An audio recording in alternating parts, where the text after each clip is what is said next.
The P38. But first, thank you, Elliot, again for the great book. And I want to show everyone, this is actually a fantastic book to have in your library. This is Aircraft, Camouflage, and Markings from 1907 to 1954. Number one, I love the cover because it's got a P40 on it, but it's got all the bunch of markings on it on the bottom here on the side. This would make actually an excellent model itself, just putting a bunch of decal markings on the plane. I mean, it just would be I think it would set, be on the table. It would stand out. I think that just would be a very unique piece, having all the, almost like a tattoo sleeve. But anyway, the book here is actually just fantastic. It's got a lot of just great information on a lot of stuff. It's just fantastic. But anyway, I want to show everyone that. If you don't have this book, I highly recommend it. And thank you again, Elliot, for it. It's going to be very useful in the upcoming future. And we still got more planes to build. The P-38, kind of just dragging along here, which I'm trying to get back to normal after the show and messing around with the shed and everything. But most everything is sanded. And I went back in and put the canopy on, and I basically had to wait a day because it's just, you had to put on a couple pieces and then stop and just make everything, sets on it. But the canopy really doesn't fit too well. If it's actually one piece, it would actually be better. But it is from the 60s, which they did a lot of, even the 70s, wanted open, working parts and opening,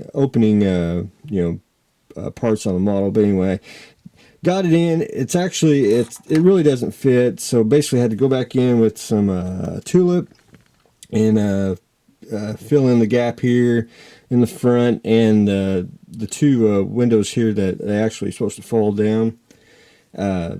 I think they should be glued on the inside, if that makes sense, because there's like little tabs, but it's impossible because the window frames on the outside, I don't know, it's kind of like reversed. But anyway, we'll just deal with it as it is. So took some more Tulip and just filling around, trying to blend everything in. And I got about one more round to go. I always do Tulip once, and then if it needs to do it again, I'll go back in and do one more round. But after this dries, I'll shoot some primer on it just to, I don't want to say fill it, but just to blend it. And then if I have to go back in with some more Tulip, I shall. But hopefully we can start painting this weekend. That's my game plan. But, who knows? I might see, ooh, look, a model, and, get distracted. But anyway, that's where I stand on the P-38. The Tsar tank, I did get the photo etch on, got the wheels basically assembled. There's a little, right here, it's a, I don't want to say, I don't know, a resin part that you had to get the pour plug off. So I got it off, got it on, got the metal tube on. It's actually pretty sturdy. I mean, it's a little flimsy. The photo etch wants to bow just a tad, but what I'll do is once I get it mounted to the hole here, I'll do it where it should be pretty straight. But anyway, it's a little bit crooked, but best I can on the kit itself. The main body, I did get the there's two parts here that you just basically glue on. Not really no too much assembly required, and the tank itself fits. If I can do it here.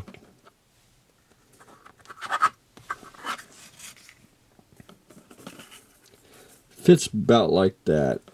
And then you got two brackets, one on this side, and one in the middle. So we're going to, I got to get them cut off the pour plug, and I'll show you all in a minute. but basically it'll fit like that. Hopefully what I'm planning on doing is I'm going to actually glue the wheels to the hole itself. This way it'll actually be really sturdy, because you really can't move it. It's just I don't think it's possible, and it's just the way the kit's designed. But hopefully I'll see how the brackets do, and then I'll glue it to the hole. That's my game plan, and it should be really sturdy, and then I should be able to ship it that way too, so that's a plus. But anyway, we'll jump that bridge once we get there. The brackets itself, I want to show you. I mean, they're really thin, and it's already basically broke off on one, and there was another one that's there, but I gotta fix that. Basically put some more super glue on there, get it glued back, and then cut the pour plug off. This is the side mounts here that go like this. I think you're supposed to cut the pour plug off. I'm going to actually leave it on. I think it's not too bad. You ain't going to notice it. And I want to sand it down to get it more of a circle than the resin stain, but it actually gives it more surface to bite. So I'm actually going to do it like that, and then you actually get a cap that fits on the top here, so that'll work out just fine, and it'll actually blend in with the hole or the wheel itself. But anyway, that's it on that. It just takes it's a lot of pieces, but not either. It's just more fragile, and trying to you're not making it work, you're just making it sturdy. That's basically the way I'm trying to do it. But anyway, that's my game plan on it, and that's basically it. So and the Viper, I did find my original Scarlet Viper conversion, so I had to dig that out while I was cleaning. Actually, when I was cleaning, I found it, and so that's good. I got me a template to work off of, so I can do the fine scale Viper, and we can rock and roll on it. But anyway, that's what I got going on today. Thank you again, Elliot, for the great book.